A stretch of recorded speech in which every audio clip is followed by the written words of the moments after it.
The minisita naye alaba ekikola kye kiba kigenda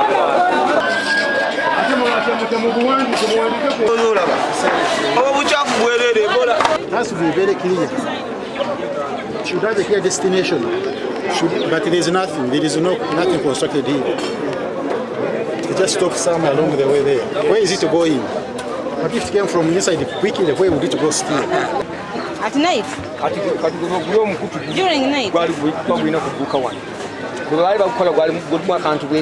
Obulwadde obuliwo bwe Ebola ate nga bagamba Ebola ava ku bucaafu. Obucaafu bususse emikutu bw'ogisaanukula envunyu zitambula amazzi tegatambula. Obuzibu obuliwo obuuma obwaliko obwali bubikako bwakutuka ne tweyiyiza ne tubikako ebintu nabyo bifa. Enkuba olutonya bivunda ebibaawo. Obucaafu bwo bututta. Obuvunaanyizibwa tebabulina. Batonza kuba nti katale nga kano akatale akalungi bwe kati komplekedde tuzimbi.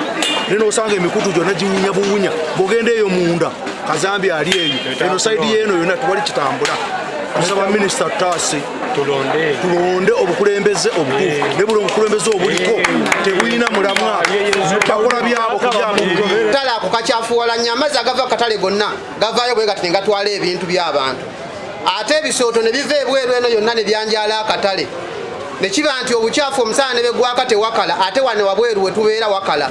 Wensonga lwaki twagalawo nnyo newankubadde enkuba etukuba. We have two big markets, but the market of Nyendo, which is now functional, has poor service delivery.